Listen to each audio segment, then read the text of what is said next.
আল্লাহ তাদের উপর আযাব নাজিল করলেন 40 বছরের, ইয়াতিহুনা ফিল আরদি 40 সানা, 40 বছর পাগলের মতো মরুভূমিতে ঘুরপাক খাও। মুসা, যতক্ষণ তোমার আল্লাহকে না দেখব ততক্ষণ তোমার তাওরাতে ঈমান আনবো না। অথচ এই বানু ইসরাইল এখনই 2 দিন আগে, 1 সপ্তাহ হয়নি, চোখের সামনে দেখেছে সমুদ্র ফেড়ে রাস্তা তৈরি হয়েছে, ফেরাউন ডুবে মরে গেছে। এই দৃশ্য নিজে চোখে দেখার পর মানুষ কেমনে বলতে পারে যে মুসা, তোমার আল্লাহকে না দেখা পর্যন্ত তোমার তাওরাতে ঈমান আনবে? তারা বলল, মুসা, এই মরুভূমি সিনাই মরুভূমি, এখানে পানি নাই, এই সমুদ্রের লবণাক্ত পানি ভালো লাগে না। ওয়াইয ইসতাসকা মূসা লিকওমি ফাকুল নাযরিব বিআসাকাল হাজার ফানফাজারাত মিনহু ইসনাতা আশারাতা আইনা ক্বাদ আলিমা কুল্লু উনাসিম মাশরাবাহুম। যে মুসা, পানির ব্যবস্থা কর। মুসা আলাইহিস সালাম লাঠি দিয়ে পাথরে আঘাত করলেন, মরুভূমিতে পানি তৈরি হয়ে গেল। এবার বলল, মুসা, খাবারের ব্যবস্থা কর। মুসা আলাইহিস সালাম আল্লাহকে বললেন, জান্নাত থেকে মান্না এবং সালোয়া, বিশেষ পাখি, বিশেষ মাশরুম রাতের বেলা তাদের গাছের ডালে, তাদের বাড়ির চালে থাকতো ঝুলন্ত অবস্থায়। এই খাবার 1 দিন 2 দিন খাওয়ার পর তারা বলতেছে, লান নাসবিরা আলা তুআমিন ওয়াহিদ ফাদউ লানা রাব্বাক। এই এক খাবার আমাদের ভালো লাগে না, তোমার আল্লাহকে বলো এই মরুভূমি থেকেই পেঁয়াজ, রসুন, আদা, চাল, ডাল সব উৎপাদন করে দিতে। এ হলো গোলাম কওম। গোলাম হলে এরকম ছেঁচড়া হয়। আল্লাহ সুবহানাহু ওয়া তাআলা এদেরকে বললেন, ঠিক আছে, তোমরা শাকসবজি খেতে চাও, এটা তো মরুভূমি, পাশেই বাংলাদেশের মতো উর্বর ভূমি আছে, তার নাম জেরুজালেম, ফিলিস্তিন, বিজয় করলেই হয়, যুদ্ধ করে বিজয় করো। তখন ওরা বলছে, ইযহাব আনতা ওয়া রাব্বুকা ফাকাতিলা। মুসা, তুমি আর তোমার আল্লাহকে যুদ্ধ করো, আমরা পারবো না। ইন্না ফিহা কওমান জাব্বারিন লান নাদখুলা ফিহা হাত্তা ইয়াখরুজু মিনহা। আরে ওখানে তো বিশাল দেহের অধিকারী জাব্বারিন কওম আছে, ওরা যতক্ষণ বের না হবে আমরা ততক্ষণ যাব না। আল্লাহ সূর্যকে থামিয়ে দিলেন, জেরুজালেম বিজয় করার তৌফিক দিলেন। এত 40 বছরের শাস্তি পাওয়ার পর আল্লাহ সুবহানাহু ওয়া তাআলা সূর্যকে থামিয়ে দিয়ে ওদের জেরুজালেম বিজয় দিচ্ছেন। তারপরে আল্লাহ ওদের বলতেছেন, যখন তোমরা এই শহরে প্রবেশ করবে তখন সুজ্জাদান, তখন মাথা নত করে সিজদা অবস্থায় প্রবেশ করবা, আর মুখে বলবা হিত্তাতুন নাগফির লাকুম। যদি হিত্তাতুন বলো, হিব্রু ভাষায় হিত্তাতুন মানে আস্তাগফিরুল্লাহ, তাহলে তোমাদের ক্ষমা করে দেবে। এরা আল্লাহর এত বড় নিয়ামত পাওয়ার পরও জেরুজালেমে যখন প্রবেশ করলো তখন পিছন আগে দিল, মাথা উপরে দিল, আর মুখে হিত্তাতুনের জায়গায় বললো হিনতাতুন। দাউদ এবং সুলাইমান আলাইহিস সালাতু ওয়াস সালামের যুগে আল্লাহ বললেন, দাউদের কোরআন তেলাওয়াত শোনার জন্য শনিবারের দিন সমুদ্র এবং নদীর মাছেরা একত্রিত হয়, তোমরা শনিবারের দিন এই মাছগুলোকে ধরিয়ে আনো। তারা বললো, ঠিক আছে, শনিবারের দিন ধরবো না, মাছগুলোকে আটকে রেখে দিল, রবিবারের দিন ধরলো। যে আল্লাহ, আপনি তো শনিবারের দিন ধরতে মানা করেছেন, শনিবারের দিন তো ধরিনি, মাছ আটকে রেখে দিয়ে কী বারে ধরেছে? তাহলে 2 নম্বরই বুদ্ধিতে 1 নম্বর না 2 নম্বর? না বাংলাদেশিদের চেয়ে বেশি না কম? এইবার মিলাতে পারবেন যে আমি যে বলতেছি যে গোলাম আমি, আপনি কেমনে গোলাম হচ্ছি সেটা বুঝতে পারবেন যে 2 নম্বর বুদ্ধিতে আমরা বাংলাদেশিরা আছি না নাই? এই হলো বানু ইসরাইল। 2 নম্বরই বুদ্ধি, ছেঁচড়ামি, মিথ্যা, চুরি, দুর্নীতি, ধোঁকা, এই জিনিসগুলো যার মধ্যে আছে সে এমনি গোলাম। ওয়ামা নাকামু মিনহুম ইল্লা ইউমিনু বিল্লাহিল আজিজিল হামিদ। পুরো একটা সম্প্রদায় আগুনের মধ্যে ঢুকে যাচ্ছে, মা সন্তান সহ আগুনের মধ্যে ঢুকে যাচ্ছে। আমরা আজকে যেই লেভেলের গোলামি এবং দাসত্বে আছি, ঠিক এই লেভেলের অথবা এর চেয়ে বেশি গোলামি এবং দাসত্বের জিঞ্জিরে আবদ্ধ ছিল বানু ইসরাইল। কারা বলেন তো? বানু ইসরাইল কারা? কে বলতে পারবেন? হাত উঠান। বানু ইসরাইল কারা? কে বলতে পারবেন? হাত উঠান। ইয়াকুব আলাইহিস সালামের বংশ। জাযাকাল্লাহ খায়র, সুন্দর। ইব্রাহিম আলাইহিস সালাতু ওয়াস সালামের 2 ছেলে, ইসহাক এবং ইসমাইল। 2 ছেলের নাম কি? ইসহাক এবং ইসমাইল। ইসমাইল থাকলো এই যে মক্কা এখানে ইন্ডিকেট করেছিলাম, ইসমাইল থাকলো এখানে, আর ইসহাক হচ্ছে ওই যে ফিলিস্তিনের জেরুজালেম। তো ইসমাইলের বংশে নবী একজনই, তার নাম মুহাম্মদ সাল্লাল্লাহু আলাইহি ওয়াসাল্লাম। এর আগে আর কোনো নবী আসেনি ইসমাইলের বংশে, আর পরেও আর নাই। আর ইসহাকের বংশে অসংখ্য নবী। ইসহাকের ছেলে ইয়াকুব, ইয়াকুবের ছেলে ইউসুফ, ইউসুফের 300-400 বছর পর মুসা হারুনের পর ইউশা বিন নুন, তারপর সুলাইমান, দাউদ, তারপরে ইয়াহইয়া, ঈসা, জাকারিয়া, অসংখ্য নবী। তো এই বানু ইসরাইল, এদের গোলামি এবং আমাদের গোলামি কাছাকাছি একই রকম। তো বানু ইসরাইলকে যেই পদ্ধতি দিয়ে ফেরাউন গোলাম বানিয়ে রাখত, তার একটা বড় পদ্ধতি হচ্ছে সুদি কর্জ। সুদি লোন, যেটার মূল দায়িত্বশীল হর্তাকর্তা ছিল কারুন, ফেরাউনের অর্থমন্ত্রী কারুন। এই কারুন বানু ইসরাইলদেরকে সুদি লোন নিতে উদ্বুদ্ধ করত এবং সুদি লোন দিত, এবং সুদি লোনের জালে আটকে ফেলে পুরো একটা জাতিকে গোলাম বানিয়ে দিয়েছে বানু ইসরাইলদের। সেম ওই পদ্ধতিতেই আজকের মুসলমানদেরকে সুদি লোনে জর্জরিত করে গোলাম বানানো হচ্ছে। আজকের মুসলমানদের গোলাম বানানোর দুইটা উপায়, একটা হচ্ছে গণতন্ত্র আর একটা হচ্ছে সুদ। কিন্তু মুসলমানেরা নিজেরাও জানে না যে দুই পদ্ধতির মাধ্যমে তারা কেমনে গোলাম আছে। জি, মহিলারাও এই দানে অংশগ্রহণ করবেন নিজ নিজ দায়িত্বে। তো সুদ এবং গণতন্ত্রের মাধ্যমে মুসলমানেরা কেমনে গোলাম আছে এটা একটু বোঝার চেষ্টা করতে হবে, নাহলে খুব কঠিন হবে আমাদের মুক্তির রাস্তা। আল্লামা ইকবাল লিখছেন, नए ज़माने के आज़र ने तारा शुआए हैं सनम और इन सारे खुदाओं में बड़ा सबसे वतन है, इसका जो पैराहन है वो मजहब का कफन है। যে আজকে আধুনিক যুগে নতুন মূর্তি তৈরি হয়েছে, ওই যুগে ইব্রাহিমের পিতা আজর যে মূর্তি তৈরি করত সেই মূর্তি নয়। আজকের হিন্দুদের যে মা কালী, মা দেবী, মা দুর্গা আছে সেই মূর্তি নয়। আজকে মুসলমানদের ঘরে এবং বাড়িতে নতুন মূর্তি প্রবেশ করেছে। এই নতুন মূর্তি কি? এই নতুন মূর্তির নাম হচ্ছে সেকুলারিজম, ধর্মনিরপেক্ষ মতবাদ। এই নতুন মূর্তির নাম হচ্ছে ন্যাশনালিজম, জাতীয়তাবাদ। এই নতুন মূর্তির নাম হচ্ছে ডেমোক্রেসি, গণতন্ত্র। এই নতুন মূর্তির নাম হচ্ছে সোশ্যালিজম, সমাজতন্ত্র। মুসলমানেরা পৃথিবীর যে প্রান্তেই যান তাদের পায়ে এই জিঞ্জিরগুলো বাঁধা আছে, এগুলো তারা ভেঙে বের হতে পারতেছে কোনো মতেই না। কেউ জাতীয়তাবাদের বেড়া জালে আটকে আছে, কেউ গণতন্ত্রের, কেউ ধর্মনিরপেক্ষ মতবাদের। কিন্তু সে ঠিকই বলতেছে আমি আল্লাহকে মানি, রব হিসেবে, ইলাহ হিসেবে আল্লাহর ইবাদত করি, সালাত আদায় করি, কিন্তু এই মূর্তির বেড়া, এই মূর্তির যে দাসত্ব, এটা ভাঙতে পারতেছে। তো গণতন্ত্র কিভাবে এবং সুদ কিভাবে আমাদের গোলাম বানায়, আপনাকে আগে বুঝতে হবে গোলামির চিহ্ন কি। কেন বলা হচ্ছে বানু ইসরায়েলরা গোলাম? কেন বলতেছি আমরা গোলাম? নেতার আলামত কি? গোলামের আলামত কি? দেখেন, বানু ইসরায়েলরা নবীর সন্তান হওয়ার পরেও মুসা আলাইহিস সালাতু ওয়াস সালামকে বলতেছে লান নুমিনা লাকা হাত্তা নারাল্লাহা জাহরাতান। মুসা, যতক্ষণ তোমার আল্লাহকে না দেখব ততক্ষণ তোমার তাওরাতে ঈমান আনবো না। অথচ এই বানু ইসরাইল এখনই 2 দিন আগে, 1 সপ্তাহ হয়নি, চোখের সামনে দেখেছে সমুদ্র ফেটে রাস্তা তৈরি হয়েছে, ফেরাউন ডুবে মরে গেছে। এই দৃশ্য নিজে চোখে দেখার পর মানুষ কেমনে বলতে পারে যে মুসা, তোমার আল্লাহকে না দেখা পর্যন্ত তোমার তাওরাতে ঈমান আনবে? কেমনে বলতে পারে? উত্তর একটাই, এরা হচ্ছে ন্যারো মাইন্ডেড গোলাম, সংকীর্ণ মনা। 300 বছর থেকে গোলামি করে আসতেছে, এই জন্য স্বাধীন নেতা মুসার সাথে চলতে পারতেছে না। তারা বলল, মুসা, এই মরুভূমি সিনাই মরুভূমি, এখানে পানি নাই, এই সমুদ্রের লবণাক্ত পানি ভালো লাগে না। ওয়াইয ইসতাসকা মূসা লিকওমি ফাকুল নাযরিব বিআসাকাল হাজার ফানফাজারাত মিনহু ইসনাতা আশারাতা আইনা ক্বাদ আলিমা কুল্লু উনাসিম মাশরাবাহুম।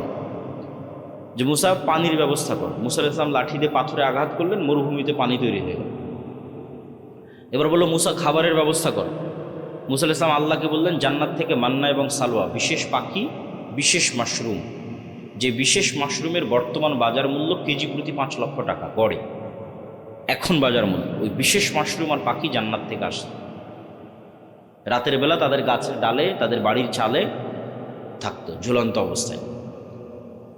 এই খাবার 1 দিন 2 দিন খাওয়ার পর তারা বলতেছে, লান নাসবিরা আলা তুআমিন ওয়াহিদ ফাদউ লানা রাব্বাক। এই এক খাবার আমাদের ভালো লাগে না, তোমার আল্লাহকে বলো এই মরুভূমি থেকেই পেঁয়াজ, রসুন, আদা, চাল, ডাল সব উৎপাদন করে দিতে। এ হলো গোলাম কওম। গোলাম হলে এরকম ছেঁচড়া হয়, বুঝতে পেরেছেন? এরা তো নবীর সন্তান, এরা এরকম হলো কখন? 300 বছর থেকে গোলামি করতে করতে এরকম ন্যারো মাইন্ডেড ছেঁচড়া হয়ে গেছে। তা ওইটার সাথে আপনি আমাদের স্বভাব মিলাবেন, তাদের স্বভাবের সাথে একটু পরেই মিলাবেন। আল্লাহ সুবহানাহু ওয়া তাআলা এদেরকে বললেন, ঠিক আছে তোমরা শাকসবজি খেতে চাও, এটা তো মরুভূমি, পাশেই বাংলাদেশের মতো উর্বর ভূমি আছে, তার নাম জেরুজালেম, ফিলিস্তিন, বিজয় করলেই হয়, যুদ্ধ করে বিজয় করো। তখন ওরা বলছে, ইযহাব আনতা ওয়া রাব্বুকা ফাকাতিলা, মুসা তুমি আর তোমার আল্লাহকে যুদ্ধ করো, আমরা পারবো না। ইন্না ফিহা কওমান জাব্বারিন লান নাদখুলা ফিহা হাত্তা ইয়াখরুজু মিনহা, আরে ওখানে তো বিশাল দেহের অধিকারী জাব্বারিন কওম আছে, ওরা যতক্ষণ বের না হবে আমরা ততক্ষণ যাব না।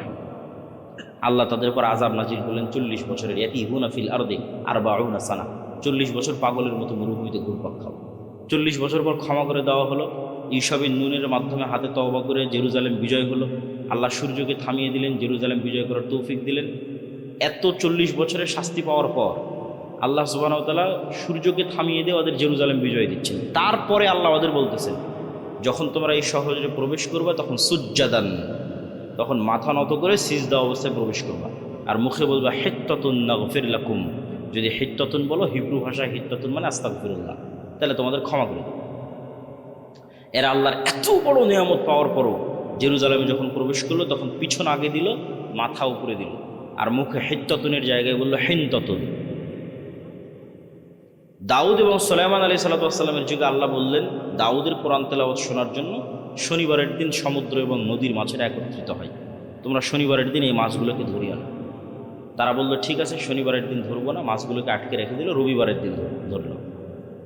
যে আল্লাহ আপনি তো শনিবারের দিন ধরতে মানা করেছেন, শনিবারের দিন তো ধরিনি, মাছ আটকে রেখে দিয়ে কী বারে ধরেছে? তাহলে 2 নম্বরই বুদ্ধিতে 1 নম্বর না 2 নম্বর? না বাংলাদেশিদের চেয়ে বেশি না কম? এইবার মিলাতে পারবেন যে আমি যে বলতেছি যে গোলাম আমি, আপনি কেমনে গোলাম হচ্ছি সেটা বুঝতে পারবেন যে 2 নম্বর বুদ্ধিতে আমরা বাংলাদেশিরা আছি না নাই। এই হলো বানু ইসরাইল। 2 নম্বরই বুদ্ধি, ছেঁচড়ামি, মিথ্যা, চুরি, দুর্নীতি, ধোঁকা, এই জিনিসগুলো যার মধ্যে আছে সে এমনি গোলাম। তাহলে এই জিনিসগুলো কোথায় থেকে তৈরি হয়? ওটাই তো গোলাম তৈরির কারখানা। এবার আশা করি বুঝতে পেরেছে, এটা তৈরি হয় গণতন্ত্র থেকে আর সুদী অর্থনীতি থেকে।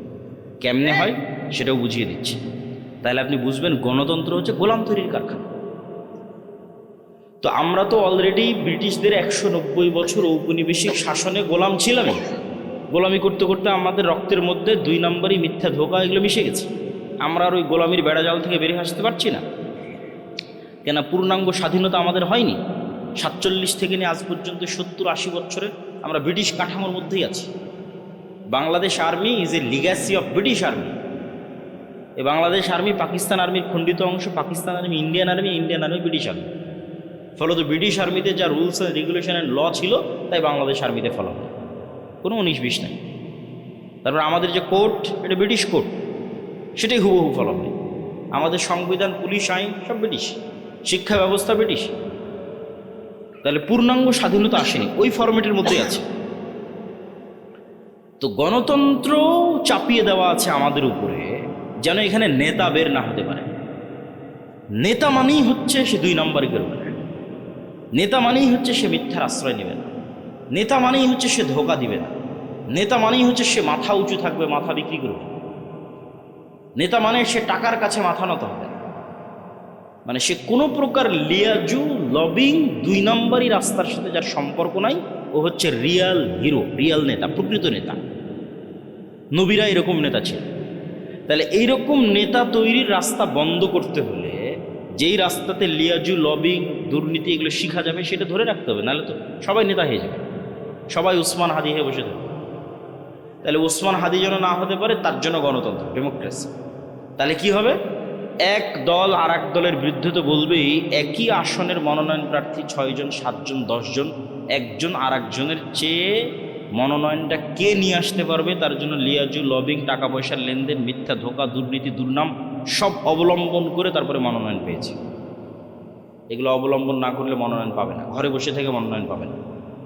ওকে 2 নম্বর রাস্তার মধ্যে যেই মনোনয়ন নিতে হয়েছে, তাহলে এই 2 নম্বর রাস্তা দিয়ে যে মনোনয়ন নিয়ে আসলে ও তো আগেই গোলাম হয়ে বসে আছে। কালচার, গণতন্ত্র ওকে কি বানিয়ে দিল? গোলাম বানিয়ে দিল। তাহলে এখন এই পদ্ধতির মধ্যে মনোনীত 300 এমপি যদি নির্বাচিত হয়ে ক্ষমতায় আসে, এরা যদি মিনিস্টারও হয়, প্রাইম মিনিস্টারও হয়, এরা স্বাধীন না এরা গোলাম? এত আসতে বললেন যে এরা স্বাধীন না গোলাম? গোলাম এমপি, গোলাম মন্ত্রী, গোলাম প্রাইম মিনিস্টার, গোলাম কান্ট্রি। কেননা ও স্বাধীনতার মূল বেসিক ক্রাইটেরিয়া পূরণ করতে পারেনি। তো বানু ইসরাইল 2 নম্বর রাস্তা অবলম্বন করে এসেছে। তাহলে যে 2 নম্বর রাস্তা অবলম্বন করে বড় হয়েছে, ওকে আমি আমেরিকা, আমি ভারত বলবো, বাবা তুই যা দুর্নীতি চুরি চামারি কর, কোনো সমস্যা নাই। বাংলাদেশের মানুষ যেদিন 36শে জুলাইয়ের মতো পিটুনি দিবে, পালিয়ে ভারতের আমেরিকা চলে আসবে, সব টাকা পয়সা আমাদের এখানে পাঠাবে, কোনো সমস্যা নেই। তাহলে বাংলাদেশ এমন একটা গাভী, যেই গাভীর অসংখ্য দুধ, কিন্তু এই দুধ এই দেশে থাকে না, সব পাচার হয়ে বিভিন্ন দেশে চলে যায়। তাহলে এই দুধ যেন পাচার হয়, এর জন্য তো ওই রকম নেতাই তৈরি করা লাগবে, দুর্নীতিবাজ নেতাই তো তৈরি করা লাগবে। দুর্নীতিবাজ নেতা কী থেকে তৈরি হবে? গণতন্ত্র যদি না থাকে, গণতন্ত্র যদি না থাকে তাহলে তো দুর্নীতিবাজ নেতা তৈরি হবে না। আর ওসমান হাদিদের মতো নেতা যারা মেরুদণ্ড বিক্রি করে না, যারা লবিং লিয়াজু করে না, যারা সত্য এবং ন্যায়ের উপর অটল থাকে, এরা তো হুমকি। এরা আধিপত্যবাদীদের জন্য হুমকি, সাম্রাজ্যবাদীদের জন্য হুমকি। এরা তো বাংলাদেশের পক্ষে, এটা তো বিক্রি হয় না, এটাই তো নেতা, এরা তো বানু ইসরাইল নয়। ওই রকম নেতা যদি বের হয়ে আসেও এই গণতন্ত্রের বেড়াজাল দিয়ে, তাহলে এই যে ওসমান হাদির মতো হত্যা করে উড়িয়ে দেবে। বাংলাদেশের মানুষ কত অসহায়, যে বাংলাদেশের 90% মানুষ একটা রাজনৈতিক দল খুঁজে পায় না যে তার কথা তার মতো করে বলতে পারবে। এই ওসমান হাদি একজন ছিল যে বাংলাদেশের মানুষের কথা বাংলাদেশের মানুষের মতো করে বলতে পারত। এই ছেলেটা চলে যাওয়ার পর আর কেউই নাই, এত অসহায় বাংলাদেশের মানুষ। কেন কেউই নাই? ওই যে সবাইকে যে সেটিং করতে হচ্ছে, সবাইকে যে লিয়াজু লবিং করে আসতে হচ্ছে, তাহলে সে কেমনে আপনার কথা বলতে পারবে? যদি বিক্রি হয়ে আসতেছে, লিয়াজু লবিং করে আসছে, আপনার কথা বলতে পারবে না, গোলাম হয়ে আসতেছে। তাহলে কি অসহায়ত্ব আমাদের দেখি। তো এই গোলামির কালচার কন্টিনিউ করার জন্য একটা ওয়ে হচ্ছে গণতন্ত্র, আর একটা ওয়ে হচ্ছে সুদ। কেন সুদ? রাসূলুল্লাহ সাল্লাল্লাহু আলাইহি ওয়াসাল্লাম বলছেন, আল্লাহুম্মা ইন্নী আউযুবিকা মিনাল মা'সামি ওয়াল মাগরাম। আল্লাহ লোন থেকে বাঁচতে চাই। বহু দোয়া আছে, গালাবাতিদ দাইনি, জালঈদ দাইনি ওয়া গালাবাতির রিজাল। হে আল্লাহ, ঋণের বোঝা থেকে এবং মানুষের আধিপত্য থেকে বাঁচতে চাই। তো কেন আল্লাহর নবী এত ঋণের বোঝা এবং লোনের বোঝা থেকে বাঁচতে চাইতেন? সাহাবীরা রাসূলুল্লাহ সাল্লাল্লাহু আলাইহি ওয়াসাল্লামকে জিজ্ঞেস করলে উনি উত্তরে বললেন যে যেই দিন থেকে মানুষ লোন নেওয়া শুরু করে, ওই দিন থেকে মানুষ মিথ্যা বলা শুরু করে। মা এবং বোনেরা যদি আজকে যারা উপস্থিত আছে, তারা যদি কিস্তির সাথে জড়িত হয়ে থেকে থাকে, তাহলে তারা খুব ভালোভাবে জানে যে কিস্তির টাকা সময় মতো পরিশোধ না করার জন্য কী পরিমাণ মিথ্যার আশ্রয় তাদের নিতে হয়, কী পরিমাণ মিথ্যা এবং ধোঁকা এবং বাহানার আশ্রয় তাদের নিতে হয়। তাহলে ওই যখনই ওই মিথ্যার মধ্যে চলে গেলেন, ধোঁকার মধ্যে চলে গেলেন, তখন আপনি আপনার আত্মসম্মান, আত্মমর্যাদা বিক্রি করে দিলেন। আপনি আর আপনার পেটে আর কখনো স্বাধীন সন্তান ওই সুলতান সালাউদ্দিন আইয়ুবী, মোহাম্মদ বিন কাসেম, খালিদ ইবনুল ওয়ালিদ, তারিক বিন জিয়াদ আর এই যুগের ওসমান হাদি এরা জন্ম নেবে না। বিক্রি হওয়া মস্তিষ্ক জন্ম নেবে টাকার কাছে। তাহলে ওটাও গোলাম তৈরির কারখানা। সুদ এমন ভয়ঙ্কর নিজাম যে পাকিস্তানের মতো একটা রাষ্ট্র পারমাণবিক শক্তির মালিক। কিসের পারমাণবিক শক্তির মালিক? পাকিস্তানের বাপেরও ক্ষমতা নেই, নিজের ইচ্ছাই ওই পারমাণবিক বোমের সুইচের বাটন দাবাবে। কেননা ও তো নিজেই কোটি কোটি টাকা IMF ওয়ার্ল্ড ব্যাংকের কাছে কর্য করে রেখেছে। তা IMF ওয়ার্ল্ড ব্যাংক আমেরিকা আর মানে পাকিস্তানের আব্বা, আমেরিকা যতক্ষণ অর্ডার পারমিশন না দেবে ততক্ষণ দাবাতেই পারবে না পারমাণবিক বোমের সুইচ। তাহলে এই বড় বড় রাষ্ট্রগুলো গোলাম হয়ে আছে কিসের কাছে? সুদী অর্থনীতির কাছে, সুদী লোনের কাছে। আর এই বেড়াজাল আপনি ভাঙতে পারবেন না, এই সুদী বেড়াজাল আর এই গণতন্ত্রের বেড়াজাল, ইমান বিল গায়ব এবং তাওহীদ, এই দুটার সংমিশ্রণ ছাড়া, ইমান বিল গায়ব এবং তাওহীদের সংমিশ্রণ ছাড়া ভাঙতে পারবেন না। কিভাবে আপনাকে বুঝিয়ে বলব? ইমান বিল গায়বের একটা বড় পাঠ হচ্ছে পরকাল, পরকালমুখী জীবন ব্যবস্থা, বস্তুবাদী নয়, দুনিয়ামুখী নয়। কল্পনা করেন আজকে এই পুরো বাংলাদেশের মানুষ আন্দোলন, মিছিল, মিটিং, ভোট করে আমাকে প্রধানমন্ত্রী বানিয়ে দিল। কল্পনা করেন, আমি কালকে বললাম বাংলাদেশে আজ থেকে ইসলামী আইন চলবে। আমার এই ঘোষণার পরেই ভারত এবং আমেরিকা বাংলাদেশকে অর্থনৈতিকভাবে বয়কট করবে না? করবে না? করবে। যেমন ইরানকে বয়কট করেছে, যেমন ভেনেজুয়েলার প্রধানমন্ত্রীকে উঠিয়ে নিয়ে চলে গেছে, তো বয়কট করবে। তো যখন বয়কট করবে তখন এই দেশের যে সুযোগ সুবিধাগুলো আপনি এখন ভোগ করতেছেন, এখন এই যে বিদ্যুৎ চলতেছে, ডলার আসতেছে, প্রবাসীরা কাজ করতেছে, ইউরোপ আমেরিকায় অসংখ্য প্রবাসী আছে, বিজনেস চলতেছে, এলসি হচ্ছে, কত কি আছে, এগুলো সব একদিনে ডাউন হয়ে যাবে এবং এই ডাউন করার ক্ষমতা তাদের আছে। এই একদিনে যখন ডাউন হয়ে যাবে তখন আপনিও 1 সপ্তাহ 10 দিনের মধ্যে বলবেন, রাখো তোমার এই আবদুল্লাহর ইসলাম আর মোহাম্মদ ইসলামের ইসলাম, আমাদের আগের জীবনই ভালো ছিল। কারেন্ট নাই, বিদ্যুৎ নাই, এসি নাই, ফ্রিজ নাই, ডলার নাই, টাকা নাই, পয়সা নাই, কিসের ইসলাম? তখন আপনি আবার পরের দিন আন্দোলন মিছিল মিটিং করে নামিয়ে দেবেন। তাহলে অন্তত এই দেশের 20% মানুষ যতক্ষণ এই বিশ্বাসের উপর অটল না হবে যে পরকাল আসল, কিসের দুনিয়া, কাদের মতো? আসহাবুল উখদুদ সূরা বুরুজের ওদের মতো।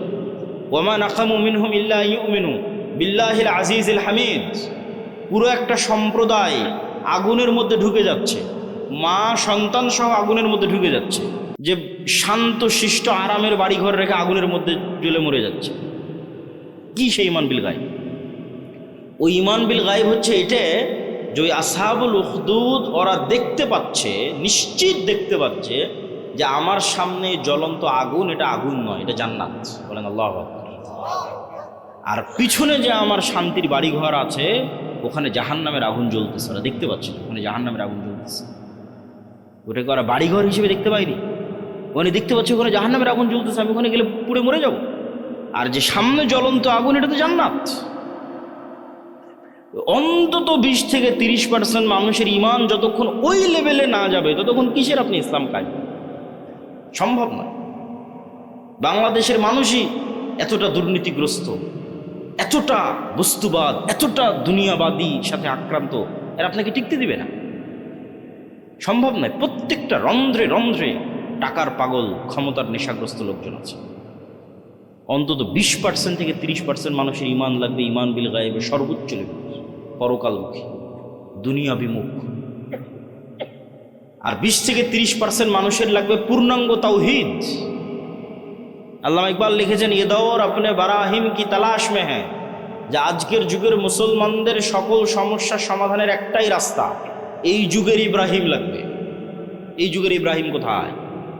আজ থেকে 5000 বছর আগে ইব্রাহিম আলাইহিস সালাম এসেছিল, পূর্ণাঙ্গ শতভাগ তাওহীদে বিশ্বাসী। ওই পূর্ণাঙ্গ শতভাগ তাওহীদে বিশ্বাসী ইব্রাহিম কোথায়? আজকের মুসলিম উম্মার মধ্যে ওই ইব্রাহিম লাগবে। তাহলে মুসলমানদের মুক্তির যাত্রা শুরু হয়ে যাবে। হ্যাঁ, আপনাদের মতো যারা আহলে হাদিস এবং সালাফি আছে তারা বড় শিরক, বড় বেদাত থেকে অনেকটাই মুক্ত, কিন্তু পূর্ণাঙ্গ শতভাগ তাওহীদের অনুসারী নয়। কিভাবে এটা আপনাকে বুঝিয়ে বলব যে কেমনে আপনি পূর্ণাঙ্গ শতভাগ তাওহীদের অনুসারী নন। ঠিক আছে, আপনি কবর মাজারে গিয়ে সিজদা দেন না, তাবিজ কবজ ব্যবহার করেন না, কিন্তু এই আপনি বিড়ি সিগারেটে আসক্ত। তাহলে যখন আপনি বিড়ি সিগারেটে আসক্ত তখন আপনার ইলাহ ওই বিড়ি সিগারেট। আমি বলিনি, আল্লাহ নিজে কোরআনে বলেছে যে তার নফস ইলাহু হাওয়া, তার ইলাহ হচ্ছে তার নিজের অন্তরের কামনা। ঠিক আছে, আপনি কবরকে ইলাহ মানেননি, কিন্তু ইলাহ তো আপনার নিজের নফসকে বানিয়ে রেখেছে। ইলাহ তো কোনো অবৈধ প্রেমিকাকে বানিয়ে রেখেছে, ইলাহ তো টাকার নেশাকে বানিয়ে রেখেছে, ইলাহ তো ক্ষমতার নেশাকে বানিয়ে রেখেছে। ওই টাকার জন্য আপনি সব করতে পারেন, হালাল হারামের বাস বিচার নাই। ওই ক্ষমতার জন্য আপনি সব করতে পারেন, ওই নারীর জন্য সব করতে পারেন, মনের প্রবৃত্তি পূরণ করার জন্য সব করতে পারেন। তাহলে তো আপনি শতভাগ তাওহীদপন্থী নন। তাহলে তো আপনি ইব্রাহিম আলাইহিস সালামের মতো হতে পারলেন না, যে ইব্রাহিম আলাইহিস সালাম, ইসমাঈল আলাইহিস সালাম আসলামা ওয়া তাল্লাহু লিল জাবিন, নিজের ইচ্ছার বিরুদ্ধে গিয়ে সন্তানকে জবাই করতেছে, আর সন্তান নিজের ইচ্ছার বিরুদ্ধে গিয়ে জবাই হওয়ার জন্য রাজি হয়ে যাচ্ছে। কেন? সিদ্ধান্তটা আল্লাহর। এটা হলো শতভাগ তাওহীদ, যে আল্লাহর সিদ্ধান্তের সামনে পরিপূর্ণ আত্মসমর্পণ। তাহলে শতভাগ তাওহীদপন্থী 20% থেকে 30% মানুষ, আর ঈমান বিল গায়বে সর্বোচ্চ স্তরের 20 থেকে 30% মানুষ হওয়া ছাড়া পূর্ণাঙ্গ ইসলামী বিপ্লব সম্ভব নয়। এই দাওয়াত আজকে আমি দিচ্ছি না, এই দাওয়াত শাহ ইসমাইল শহীদ দিয়ে গেছে আজ থেকে 100-150 বছর আগে। ওনার একটাই দাওয়াত ছিল যে আমাদের পূর্ণাঙ্গ ইসলামী বিপ্লবের আগে মানুষকে শতভাগ পূর্ণাঙ্গ তাওহীদে বিশ্বাসী হতে, নাহলে পূর্ণাঙ্গ ইসলামী বিপ্লব সম্ভব না। শতভাগ তাওহীদে বিশ্বাসী এবং ঈমান বিল গায়বে ইয়াকিন আছে এরকম 20 থেকে 30% মানুষ লাগবে পুরো বাংলাদেশে। তাহলে এর উপর ভিত্তি করে পূর্ণাঙ্গ ইসলামী বিপ্লব কায়েম হবে। পূর্ণাঙ্গ ইসলামী বিপ্লবের সকল ক্রাইটেরিয়া রেডি আছে, শুধু ওই রকমের যোগ্য মানুষ নেই। তারপরে কি লাগবে? তারপরে আরো দুটো জিনিস লাগবে। এক, আমি পূর্ণাঙ্গ তাওহীদপন্থী মানুষ, ঠিক আছে, আমি পূর্ণাঙ্গ ঈমান বিল গায়ব অর্জন করলাম, ঠিক আছে, কিন্তু নেতা হওয়ার জন্য আরো দুটো জিনিস লাগবে। ওই দুটো জিনিস পূরণ না করতে পারলে নেতা হতে পারবেন না। একটা হচ্ছে আল্লাহ সুবহানাহু ওয়া তাআলা এই পৃথিবী যেই ফাংশনের উপর ডেভেলপ করেছে, ওই ফাংশন আপনাকে ইউজ করতেই হবে। তো এই পৃথিবীতে নেতা হওয়ার ফাংশন হচ্ছে জ্ঞান এবং শিক্ষা, এটা আল্লাহই দিয়ে রেখেছে। এখন এই জ্ঞান এবং শিক্ষার বাটন যদি ইহুদি খ্রিস্টান চাপে, তাও ওরা নেতা হয়ে যাবে। এই জ্ঞান শিক্ষার বাটন যদি হিন্দু, ডোম, চামার, ম্যাথর, মুচির চাপে, ওরা নেতা হয়ে যাবে। আল্লাহ কখনো তার রুলস ভাঙেন না। এখন এই নাটোর, এই এলাকার নাম কি? নাটোর সাধুপাড়া, এই অঞ্চলের যুবকেরা যদি মদ, বিড়ি, cigarette, TikTok video, YouTube, BPL, IPL, জুয়া, online betting, Free Fire, PUBG, এগুলো নিয়ে ব্যস্ত থাকে, আর ওইদিকে ইসরায়েলের ইহুদি আর ইউরোপ আর আমেরিকার খ্রিস্টানরা যদি জ্ঞান অর্জনে ব্যস্ত থাকে ওদের সন্তানেরা, আল্লাহ বলবেন না, আল্লাহ তার রুলস ব্রেক করে বলবেন না যে ইহুদি খ্রিস্টান তোরা থাম, তোদের নেতা বানাবো। আমার নাটোরের কিছু মদখোর জুয়াখোর বান্দা আছে, ওদের নেতা বানাবো। এটা আল্লাহ করবেন না। নেতা হতে হলে গোলামের জিঞ্জির আপনাকে নিজে হাতেই ভাঙতে হবে, সেটা জ্ঞান এবং শিক্ষা। জ্ঞান এবং শিক্ষায় সর্বোচ্চ স্তর অর্জন করার চেষ্টা ছাড়া নেতা হওয়ার আর কোনো রাস্তা পৃথিবীতে নাই। নেতা হওয়ার এই রাস্তা আল্লাহ নির্ধারণ করেছে। তলুতকে আল্লাহ বলছেন বাস্তাতাক ফিল ইলমি ওয়াল জিসম, যে আমি তলুতকে বানু ইসরাইলের নেতা বানিয়েছি, জ্ঞানে বড় তাই, জ্ঞানে বেশি তাই। আদমকে ফেরেশতা এবং জিনের উপর শ্রেষ্ঠত্ব দিয়েছি, জ্ঞানে বেশি তাই। আল্লাহ সুবহানাহু ওয়া তাআলা নিজের রুবুবিয়ত এবং উলুহিয়তের চ্যালেঞ্জ দিয়েছেন তার জ্ঞান দিয়ে, সবার চেয়ে অসীম জ্ঞানের অধিকারী। তাহলে শক্তিশালী হওয়ার, নেতা হওয়ার রাস্তা জ্ঞান, যে গ্রহণ করবে সেই নেতা, আল্লাহ বাধা দেবেন। আর মুসলমান যদি গ্রহণ না করে কি করার? বলে কিছুই করার না। তাহলে 3 নম্বর রাস্তা হচ্ছে জ্ঞান অর্জন করতে হবে। 4 নম্বর রাস্তা সত্যবাদিতা এবং ন্যায়পরায়ণতায় অটল থাকতে, পাহাড়ের মতো, যেটাতে আলোচনা শুরু করেছি যে 2 নম্বরই ধোঁকাবাজি, এগুলো যে গণতন্ত্র এবং সুদ থেকে আসে, ওটার বিপরীতটাই হচ্ছে সত্যবাদিতা, ন্যায়পরায়ণতা, অটল থাকা, ওসমান হাদিদের মতো। কিন্তু মুসলমানদেরকে আমরা ইসলামটা বুঝাতেই পারলাম না। বাংলাদেশের OC, DC, SP, AC land, sub registrar, সচিবালয়ে কত সচিব বসে আছে, আমরা তো বাহির থেকে তো এসে আর আমাদেরকে গোলাম করতেছেন, আমাদের লোকজনই তো গোলাম, বাংলাদেশের নাগরিকেরাই তো গোলাম, বাহির থেকে এসে কেউ গোলাম করতেছে না তো। এই সমস্ত পদে যারা বসে আছে এরা টাকার কাছে বিক্রি হয়ে যায়, অথচ এরা সালাত আদায় করে, এরা হজ করে, এরা উমরা করে, এরা মসজিদ মাদ্রাসায় যে কমিটি, বিশেষ অতিথি, প্রধান অতিথি, এরা সবাই আছে, কিন্তু নিজ চেয়ারে যখন বসতেছে তখন 2 নম্বরই করতেছে। তাহলে এরা কি মনে করেছে? এরা মনে করেছে ঠিক আছে, আমি সচিবালয়ে বসে এসিল্যান্ড, সাব রেজিস্ট্রার যা আছে সব হয়ে যত পারি 2 নম্বরই সুদ ঘুষ দিয়ে টাকা ইনকাম করব, আর নামাজ পড়ে, হজ করে, আর দান করে ওটাকে মাফ করে নেব। নাউজুবিল্লাহ। তাহলে আমরা হুজুররা এটা বুঝাতে পারিনি, আলেম ওলামা বুঝাতে পারিনি ইসলাম কি। এটা তো মুনাফিকই, শুধু মুনাফিক, তার অন্তরে তো ঈমানই ঢোকেনি। তার সালাত কি, তার সিয়াম কি, তার হজ কি, শুধু মুনাফিক। রাসূলুল্লাহ সাল্লাল্লাহু আলাইহি ওয়াসাল্লামের স্পষ্ট হাদিস, ইজা তুমিনা খানা, তাকে যে আমানতের দায়িত্ব দেওয়া হয়েছে ওটার খেয়ানত করে যে মুনাফিক, ওর অন্তরে ঈমান ঢোকেনি। লা ঈমানা লিমান লা আমানাতা লাহু। তাহলে মুনাফিকের হারাম টাকার, দুর্নীতির টাকার কিসের ইবাদত? বরং ওর উল্টাটা, ও যদি কোনো বড় ইবাদত নাও করে, কোটি কোটি টাকা দান নাও করে, তাহাজ্জুদের রাতের সালাত নাও আদায় করে, হজ নাও করে, শুধু ওর যে চেয়ারে বসে আছে ওসি, ডিসি, এসপি, মন্ত্রী, সচিব, এসিল্যান্ড, এই চেয়ারে চুল পরিমাণ অন্যায় না করে, তাহলে এদের হজের চেয়ে, এদের রাতের তাহাজ্জুদের সালাতের চেয়ে এবং অন্যদের কোটি কোটি টাকা দানের চেয়ে সে শ্রেষ্ঠতম নেকির অধিকারী হবে। রাসূলুল্লাহ সাল্লাল্লাহু আলাইহি ওয়াসাল্লাম বলেছেন, সাবআতু ইউযিল্লুহুমুল্লাহ ইয়াওমা লা যিল্লা ইল্লা যিল্লুহু। 1 নম্বরে ইমামুন আদিল। 7 শ্রেণীর যারা বিশেষ আল্লাহর ছায়া পাবে, এখানে সবাই আছে, নামাজি আছে, দানবীর আছে, সবাই আছে, কিন্তু 1 নম্বরে জায়গা দেওয়া হয়েছে পদে বসে ন্যায়পরায়ণ যে। ও তো এমনি সবচেয়ে বড় নেকির কাজ করে, ওর জন্য তো এমনি জান্নাত। ও তো আল্লাহর গুণে গুণান্বিত হয়েছে, আল্লাহ যেমন বিচারের আসনে বসে শতভাগ ন্যায়পরায়ণ, আল্লাহ যেমন রাজত্বের আসনে বসে শতভাগ ন্যায়পরায়ণ, আল্লাহর মহৎ গুণ হচ্ছে আল্লাহ ন্যায়পরায়ণ, আল্লাহ জুলুম করেন।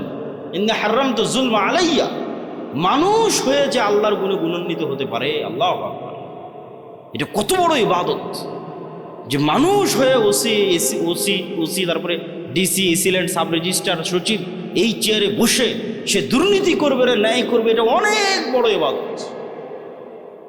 আর এই চেয়ারে বসে দুর্নীতি করে সেই টাকা দিয়ে হজ করবে, সেই টাকা দিয়ে মসজিদ মাদ্রাসায় দান করবে, মুনাফিক। আমরা মানুষকে দিন বুঝাতে পারি। রাজনীতিবিদদের হাতে ক্ষমতা নেই, ক্ষমতা এদের হাতে। রাজনীতিবিদরা তো 5 বছরের জন্য আসে যায়, ভোট করে, কিন্তু এদের চাকরিতে রিটায়ার্ড না হওয়া পর্যন্ত থাকে। এরা যদি বলে যে আজ থেকে আমরা বিক্রি হব না কোনো দলের কাছে, দেশ একদিনে ঠিক হয়ে যাবে, একদিন। তো এরা কাদের ঘরের সন্তান? আমাদের ঘরের ছেলে, আমাদের ছেলে। পুলিশে কারা, আর্মিতে কারা, সচিবালয়ে কারা, বিসিএস পরীক্ষা কারা দেয়? আমার আপনার ছেলে মেয়ে। এদের আমাদের ঠিক করতে হবে, দাওয়াত দিয়ে নতুন প্রজন্মকে সত্যবাদিতা এবং ন্যায়পরায়ণতা অটল হতে হবে। এটাই তো গোলামি থেকে মুক্তির রাস্তা। ওই দিন থেকেই তো দেশ স্বাধীন। সম্মানিত উপস্থিতি, তাহলে 2টো পয়েন্ট বললাম নেতা হওয়ার, এক শিক্ষা এবং জ্ঞান, আর এক সত্যবাদিতা এবং ন্যায়পরায়ণ। থাকলেই মানুষ নেতা হয়ে যাবে, অটোমেটিক নেতা হয়ে যাবে, কিচ্ছু করা লাগবে, আল্লাহ নেতা বানিয়ে দিবে তাকে। আর এবার 4 নাম্বার পয়েন্ট, যেটাতে বক্তব্যের শেষের দিকে যাব, সেটা হচ্ছে এই গুণে গুণান্বিত মানুষেরা যখন আসবে, যারা তাওহীদে বিশ্বাসী, ঈমান বিল গায়বে ইয়াকিন রাখে, জ্ঞানে সর্বোচ্চ, আবার তাকে কেনা যায় না, এই মানুষগুলো পৃথিবীর জন্য হুমকি। এদের উপর জুলম নেমে আসবে, এদের উপর বাধা নেমে আসবে, এদের উপর অত্যাচার নেমে আসবে। এই জন্য এদের বাঁচার রাস্তা হচ্ছে আল্লাহর সাহায্য। এদের বাঁচার রাস্তা কি? দুনিয়ার শক্তি দিয়ে বাঁচার কোনো রাস্তা নেই। মুসলমানদের অতীতে, আজ, ভবিষ্যতে দুনিয়ার শক্তি দিয়ে বাঁচার কোনো রাস্তা নেই। মুসলমানদের বাঁচার রাস্তা আল্লাহর সাহায্য। আল্লাহর সাহায্য পাওয়ার 2টা বড় রাস্তা, 2টা বড় সিক্রেট রেসিপি আজকে দিয়ে বক্তব্য শেষ করব। যে মুসলমানদের জন্য আল্লাহর সাহায্য নিশ্চিত করার 2টা বড় রাস্তা, এক সালাত আর এক জিকির। সালাতের মধ্যে সবচেয়ে বড় পাওয়ারফুল হচ্ছে রাতের সালাত। সালাত হচ্ছে এমন এক টেকনোলজি, আমি উদাহরণ দিই ইবনুল কাইয়িম রাহিমাহুল্লাহকে সামনে রেখে, নাহলে দিতাম না। আমরা যেমন এখানে বসে থেকে হাজার হাজার কিলোমিটার দূরে থাকা আমেরিকার কোনো টিচারের কাছে অনলাইনে ক্লাস করতেছি, অথবা এখান থেকে 100 কিলোমিটার দূরে থাকা ঢাকার কোনো টিচারের কাছে অনলাইনে ক্লাস করতেছি, তো পাসওয়ার্ড লগ ইন দিয়ে যখন ক্লাসে জয়েন করি, তখন দুইজনে লাইভ সেশন, টিচারও যুক্ত হয়েছে, স্টুডেন্টও যুক্ত হয়েছে, লাইভ সেশন কানেক্টেড। তো আজকের ইন্টারনেট, আজকের মোবাইল দিয়ে মানুষ হাজার কিলোমিটার দূরে থাকা টিচারের সাথে, মানুষের সাথে লাইভ কানেক্টেড হচ্ছে, লাইভ কথোপকথন করতেছে। তো সালাত এটার চেয়ে তো হাজারো লক্ষ কোটি গুণ উন্নত লেভেলের প্রযুক্তি, যা দুনিয়াতে থাকা মানুষকে 7 আসমানের উপরে থাকা রব্বুল আলামিনের সাথে লাইভ কানেক্টেড করে দেয়। সরাসরি মানুষ যখন সালাতে দাঁড়ায় এবং চোখ যখন সিজদার দিকে, অন্তর যখন আল্লাহর দিকে নিবদ্ধ, তখন রব্বুল আলামিনও তার মুখোমুখি হয়ে যাবে। দুনিয়াতে থেকে 7 আসমানের সাথে সরাসরি লাইভ কথোপকথনের প্রযুক্তি হচ্ছে সালাত। এই জন্য নবীরা সবসময় সালাতের আশ্রয় নিয়েছে। সূর্যগ্রহণে সালাত, চন্দ্রগ্রহণে সালাত, বৃষ্টি প্রার্থনায় সালাত, জানাজায় সালাত, বিপদ আপদে সালাত, রাতে সালাত। রাসূলুল্লাহ সাল্লাল্লাহু আলাইহি ওয়াসাল্লাম বদরের যুদ্ধের আগের দিন লম্বা রাতের সালাত আদায় করেছেন। আবু বকর রাদিয়াল্লাহু তাআলা আনহু বলছেন, কাফাকা মুনাশাদাতাকা রাব্বাক, হে রাসূলুল্লাহ, হে আল্লাহর নবী, আপনি নবী হয়ে আল্লাহর কাছে এত মোনাজাত করা লাগে, এত দোয়া করা লাগে, যথেষ্ট হয়েছে, বাস, আর করার দরকার নাই, আল্লাহ তো আপনাকে এমনি সহযোগিতা করবে। তাহলে কি পরিমাণ লম্বা রাতের সালাত মুহাম্মদ সাল্লাল্লাহু আলাইহি ওয়াসাল্লাম আদায় করেছেন, আর কি পরিমাণ দোয়া আল্লাহ সুবহানাহু ওয়া তাআলার কাছে করেছেন, যে আবু বকর রাদিয়াল্লাহু তাআলার মতো সাহাবী এই দোয়ায় ক্লান্ত হয়ে গেছে, রাতের সালাতে ক্লান্ত হয়ে গেছে।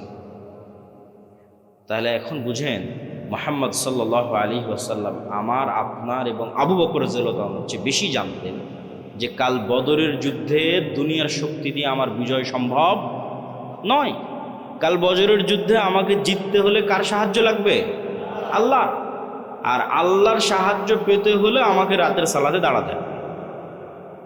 তাহলে পৃথিবীর সর্বশ্রেষ্ঠ রাসূল, সর্বশ্রেষ্ঠ মানুষ আল্লাহর সাহায্য নেবেন, এই জন্য রাতে ঘন্টার পর ঘন্টা রব্বুল আলামিনের সামনে দাঁড়িয়ে আছেন।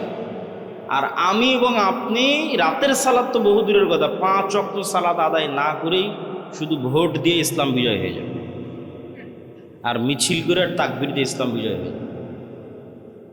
এটা সম্ভব নয়।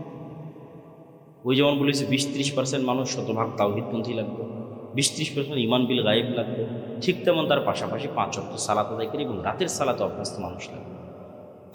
যে সালাতে নাই ও আল্লাহর গন্তির মধ্যে নেই। আর আবার ইসলাম করে, আবার বিপ্লব করে, আবার বিজয় কি, আর আবার খেলাফত করে, আবার শাসন করে, কিচ্ছু নেই। যে সালাতে নাই সে আল্লাহ সুবহানাহু ওয়া তাআলার গণনার মধ্যেই না, ওর জন্য আল্লাহর সাহায্য নাই। ও ভাগাড়ে পড়ে মারা গেল, কি ওকে উঠিয়ে নিল, কি গোলাম হয়ে গেল, সেটাও আল্লাহর দেখা। আল্লাহ সুবহানাহু ওয়া তাআলার সাথে কানেক্টেড থাকা ছাড়া, আল্লাহর সাহায্য নেওয়া ছাড়া মুসলমানদের বিজয়ের কোনো রাস্তা নাই। আর আল্লাহর সাহায্য নেওয়ার জন্য সালাত আদায় করতেই হবে, আল্লাহর খাতায় নাম থাকতেই হবে। আল্লাহ আপনাকে চিনেই না, কিসের সাহায্য করবে? তো যে সালাতে নেয় ওকে তো আল্লাহ সুবহানাহু ওয়া তাআলা চিনবেই না। সম্মানিত উপস্থিতি, এই জন্য সালাত মোস্ট পাওয়ারফুল। আর সালাতের মধ্যে সবচেয়ে পাওয়ারফুল হচ্ছে রাতের সালাত। আমরা যেমন আমাদের ফোন, এই যে হাতে ফিঙ্গারপ্রিন্টে ফোন ওপেন হয়ে যাচ্ছে, পাসওয়ার্ড দিয়ে ফোন ওপেন হয়ে যাচ্ছে, ফেস ভেরিফিকেশন দিয়ে ফোন ওপেন হয়ে যাচ্ছে, 5 স্টার হোটেলে গেলে কার্ড পাঞ্চ করলে ওপেন হয়ে যাচ্ছে। তো এগুলো সব লক ওপেন হওয়ার সিস্টেম পৃথিবীতে। তো কল্পনা করেন যে আমরা পৃথিবীর অত্যাধুনিক প্রযুক্তির একটা দরজার সামনে দাঁড়িয়ে আছি। এর চেয়ে অত্যাধুনিক প্রযুক্তির দরজা পৃথিবীতে নাই। ওই দরজা ওপেন করতে হলে বিভিন্ন varieties type of password use করতে হয়। যেমন নির্ধারিত সময় আসতে হয়, নির্ধারিত সময় ছাড়া খোলে না। আবার নির্ধারিত ফরম্যাট ছবি, পিকচার ওখানে আপলোড করা আছে, ওইটার সাথে মিলতে হয়। আবার ওই প্রতিটা ফরম্যাটের সাথে নির্ধারিত সাউন্ড আছে, ওটাও মিলতে হয়। যেমন ধরেন আমি এই ফরম্যাটে দাঁড়ালাম, এটার সাথে একটা সাউন্ড আছে আলহামদুলিল্লাহ রাব্বিল আলামিন। রুকুর ফরম্যাটে দাঁড়ালাম, ওটার সাথে একটা সাউন্ড আছে সুবহান রাব্বিল আযীম। টাইম মিলতে হবে, ফরম্যাট মিলতে হবে, আওয়াজ মিলতে হবে, তারপরে ওই দরজাটা খুলবে, তার আগে দরজা খুলবে। তো এইরকম সালাত এর চেয়েও টপ লেভেলের উন্নত প্রযুক্তি, যা রব্বুল আলামিনের সাহায্যের দরজা, রব্বুল আলামিনের সাথে যোগাযোগের দরজা উন্মুক্ত করে দেয় হচ্ছে সালাত। এই সালাত ছাড়া আমাদের বাঁচার কোনো রাস্তা নেই, সালাত ছাড়া আমাদের উদ্ধার হওয়ার কোনো রাস্তা নেই।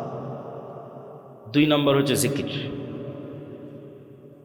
জিকিরের মধ্যে সবচেয়ে গুরুত্বপূর্ণ হচ্ছে সকাল সন্ধ্যের জিকির। সকাল সন্ধ্যের জিকির দিয়ে আল্লাহ কোরআন পরিপূর্ণ করে রেখেছে, যদিও আমরা এটাকে খুবই অবহেলা করি। সকাল সন্ধ্যের জিকির। জিকির কেন পাওয়ারফুল?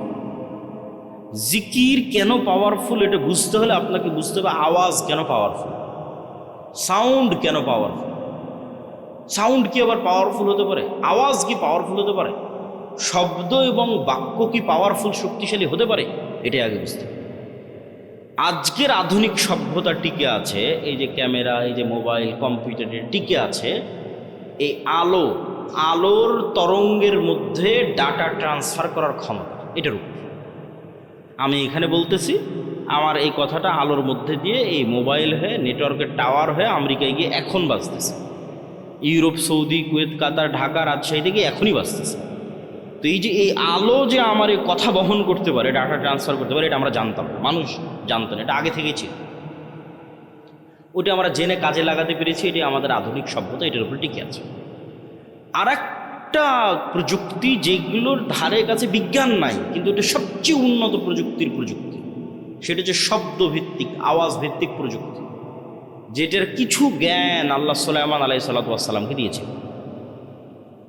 কিছু জ্ঞান, যেমন আমি এতক্ষণ যে চিল্লাচ্ছি, আমি কিন্তু শব্দ এবং আওয়াজে উচ্চারণ করতেছি। এখানে যদি একটা চাইনিজ বসে থাকতো, ও খেলে আওয়াজই শুনতে পেত। আবার এখানে বসে থাকতো চাইনিজ বক্তব্য দিত, আপনি খেলে আওয়াজই শুনতে পেতেন, তাই নয় কি? সেটাই। তাহলে ঠিক কোনো এক স্টাইলের আওয়াজ উচ্চারণ করলে ওই পিঁপড়াও বুঝবে, সেই স্টাইলের আওয়াজ আমি জানি না। কোনো এক স্টাইলের আওয়াজ উচ্চারণ করলে পাখিও বুঝবে, আমি জানি না। কোনো এক ফরম্যাটের আওয়াজ উচ্চারণ করলে গরু বুঝবে, আমি জানি না। আবার গরুর ওই ফরম্যাটের আওয়াজের কি অর্থ আমি জানি না। যেমন অন্য একটা ভাষা আমার কাছে গরুর আওয়াজের মতোই আওয়াজ বলে, সেই। কিন্তু এই জ্ঞানটা আল্লাহ কাকে দিয়েছিলেন? সুলাইমান আলাইহিস সালাতু দিয়েছিলেন। এটাই সাউন্ড টেকনোলজি। সুলাইমান আলাইহিস সালাতু তার দরবারে বলতেছে রানী বিলকিসের সিংহাসন নিয়ে আসতে হবে। ক্বালা ইফরিতুম মিনাল জিন, ইফরিত নামক জিন দাঁড়িয়ে বলল, আমি সিংহাসন নিয়ে আসবো, আপনি যে বসে আছেন এই বসে থেকে দাঁড়ানোর পূর্বে সিংহাসন নিয়ে আসবো। এই কথা সুলাইমান আলাইহিস সালামের পছন্দ হয়নি। সুলাইমান আলাইহিস সালাম আরো দ্রুত চান। আল্লাযী ইনদাহু ইলমুম মিনাল কিতাব, তখন আরেকজন বলল, ওই আরেকজন জিন না মানুষ তা কোরআনে উল্লেখ নাই। কোরআনে এভাবে উল্লেখ আছে যে যাকে আল্লাহ কিতাবের জ্ঞান দিয়েছিলেন সে বলল। যাকে আল্লাহ কিসের জ্ঞান দিয়েছিলেন? কিতাবের জ্ঞান দিয়েছিলেন। সে বলল চোখের পলক পড়ার পূর্বে রানী বিলকিসের সিংহাসন আপনার সামনে উপস্থিত হয়ে যাবে। আল্লাহ। তো আয়াতের বিবরণের আন্দাজে বলতেছে যে জিন চেয়েছিল গায়ের শক্তিতে আনতে, ইফরিত চেয়েছিল গায়ের জোরে যত দ্রুত আনা যায়, উড়ে যাব, উড়ে নিয়ে আসবো।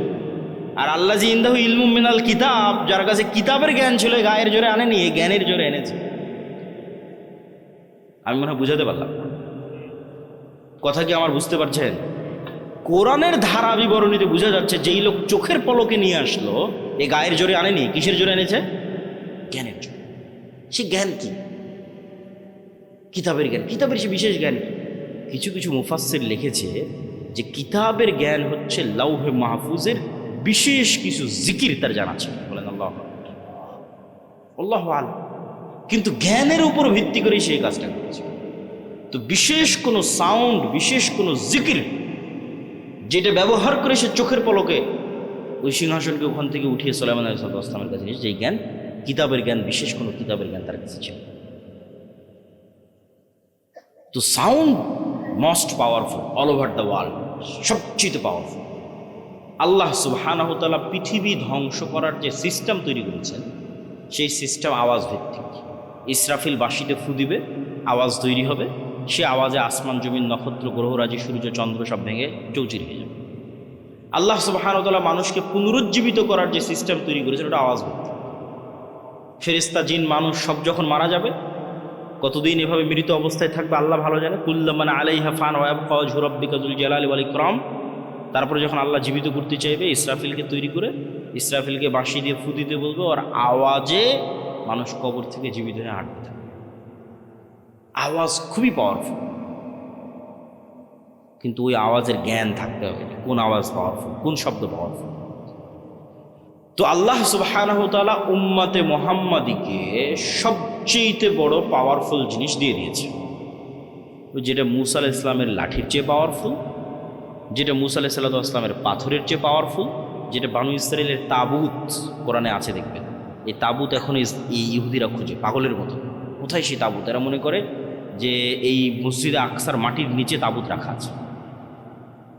ওই তাবুত একটা বাক্স, যেই বাক্সে মূসা আলাইহিস সালামের লাঠি ছিল, যেই বাক্সে মূসা আলাইহিস সালামের ওই পাথর ছিল, যে পাথর থেকে 12টা ঝর্ণা তৈরি হয়েছিল, ঠিক আছে, মূসা আলাইহিস সালামের কাপড় চোপড় ছিল, এরকম আরও কিছু মুজিজা সম্বলিত জিনিস বিভিন্ন নবী রাসূলের এই তাবুত নামক বাক্সের মধ্যে ছিল। যে যুদ্ধে ওরা এই তাবুত বাক্স নিয়ে যেত, ওই যুদ্ধে ওদের বিজয় হয়ে যেত। ওই বাক্সরা হারিয়ে ফেলেছে, ওই বাক্সরা এখনও খুঁজতেছে। তো ওই তাবুত বাক্সের চেয়ে আর ওই মূসা আলাইহিস সালামের লাঠির চেয়ে আর ঈসা আলাইহিস সালামের হাতের মাধ্যমে যে মানুষ জীবিত হয়ে যেত সেটার চেয়ে মোস্ট পাওয়ারফুল জিনিস হচ্ছে এইটা। কি জন্য? এটা সরাসরি আল্লাহর নিজের আওয়াজ। বলেন আল্লাহু আকবার। কোরআন সরাসরি আল্লাহ সুবহানাহু ওয়া তাআলার নিজের সাউন্ড, আল্লাহর শব্দ, আল্লাহর বাক্য, যা জিবরাইল হয়ে মুহাম্মদ সাল্লাল্লাহু আলাইহি ওয়াসাল্লাম হয়ে আমাদের পর্যন্ত পৌঁছেছে। আল্লাহু আকবার। আর আল্লাহ সুবহানাহু ওয়া তাআলার শব্দ এবং বাক্যের চেয়ে পাওয়ারফুল কিছু নাই পৃথিবীতে। সব অসম্ভব সম্ভব হয়ে যাবে। এই জন্য শ্রেষ্ঠতম জিকির হচ্ছে কোরআন।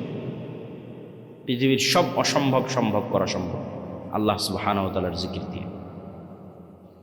সম্মানিত উপস্থিতি, বক্তব্যের শেষের দিকে চলে এসেছে। আজকে যা আলোচনা আপনাদের সামনে করতেছি এই প্রায় সব আলোচনাই আমার আল্লাহর পথে যাত্রা এই বইয়ের মধ্যে লেখা আছে, দলিল সহ। আজকে তো অত দলিল আলোচনা করতে পারলাম না। এই বইটা প্রত্যেকটা মসজিদ, স্কুল, কলেজ, ইউনিভার্সিটি, লাইব্রেরি, দাওয়া সেন্টারে রেখে সপ্তাহে অন্তত একদিন 1 পৃষ্ঠা 2 পৃষ্ঠা করে পাঠ চক্র করা উচিত, পড়া উচিত, দার্স দেওয়া উচিত। এর সাথে কোনো দল মত কোনো কিছুর সম্পর্ক নেই।